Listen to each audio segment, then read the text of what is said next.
Assalamualaikum warahmatullahi wabarakatuh. Alhamdulillahirabbil alamin. Wassalatu wassalamu ala asrofil anbiya'i wal mursalin sayyidina wa maulana Muhammadin wa ala alihi wa sahbihi ajmain, amma ba'd.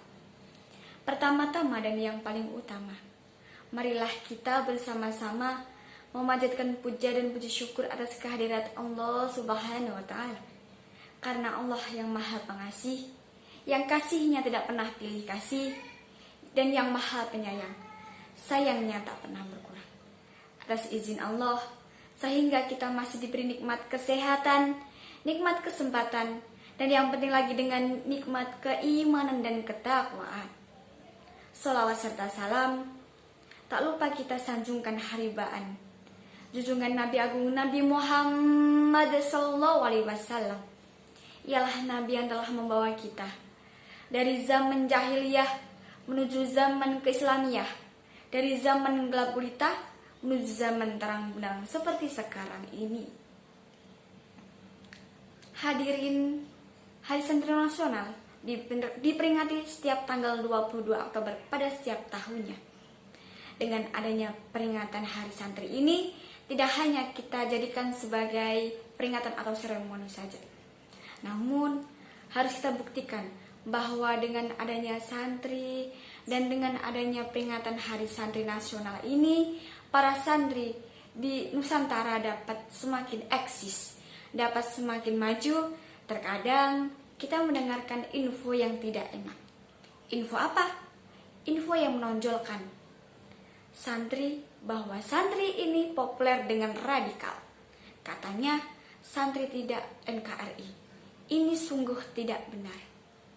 Mana ada santri tidak cinta dengan negara sendiri? Mana ada santri tidak bergerak hatinya melihat kekacauan negeri ini? Coba kita flashback pada tahun-tahun kemerdekaan. Betapa pentingnya peran santri dan pondok pesantren di kala itu. Betapa semangatnya para santri dan kiainya untuk melawan para penjajah. Betapa semangatnya para santri dan kiainya melafalkan kata merdeka. Semua demi apa? Demi kita bebas dari penjajahan. Demi bangsa dan Indonesia merdeka. Gini kok malah dibilang santri anti NKRI. Para santri dan santriwati yang saya cintai, sebagai santri, tentu kita harus mempunyai tujuan yang baik. Apa tujuan orang tua memesantrenkan kita di pondok? Tak lain tujuannya adalah mencari ilmu agama, mensyiarkan ilmu agama, dan menghilangkan kebodohan yang kita miliki. Niatkan dan menerima, insya Allah, Allah akan meridhoi kita. Langkah kita akan dimudahkan, dan setiap detiknya kita akan diberi pahala oleh Allah Subhanahu wa Ta'ala.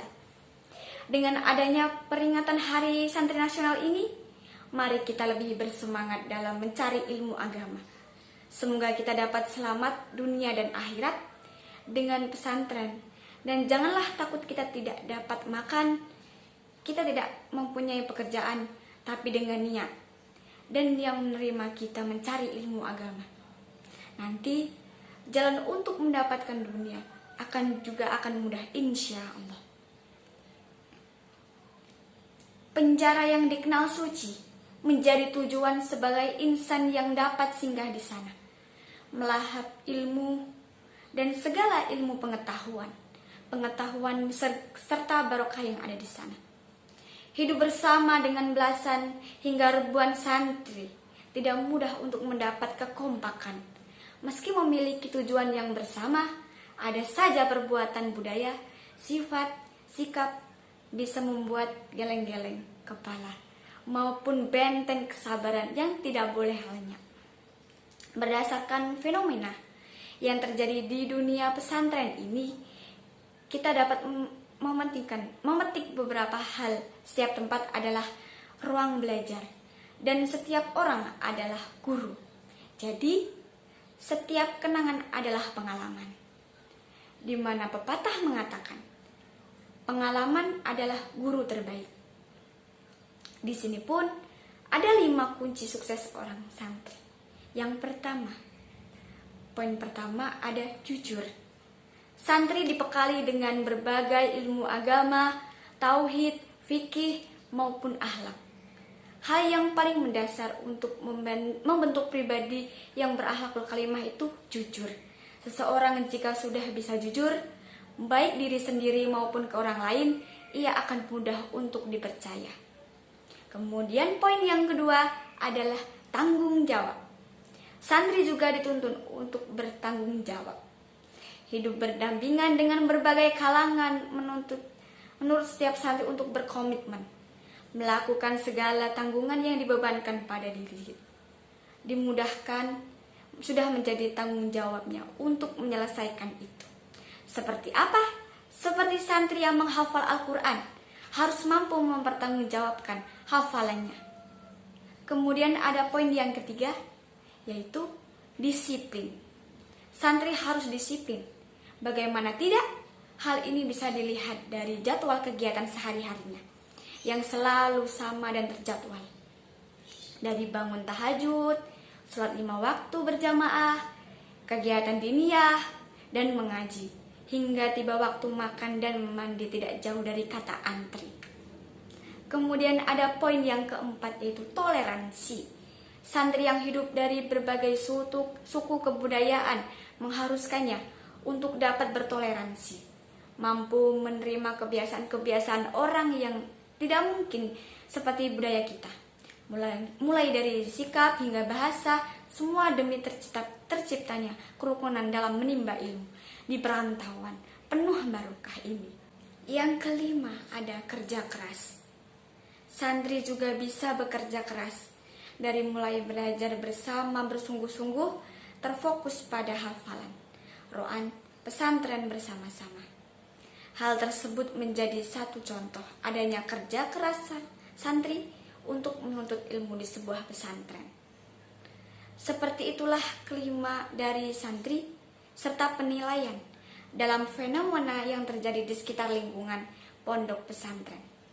Bahwasanya nilai-nilai tersebut sejatinya dapat membawa kita pada kesuksesan yang sesungguhnya, di mana bersyukur menjadi kunci utama dalam mencapai derajat kesuksesan.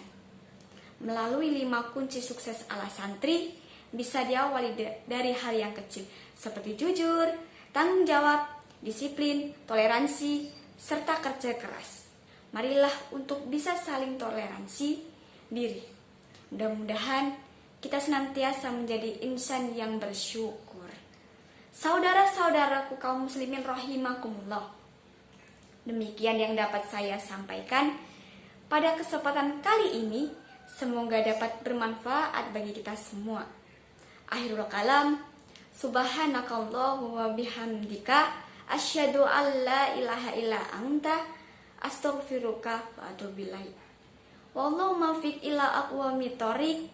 Wassalamualaikum warahmatullahi wabarakatuh.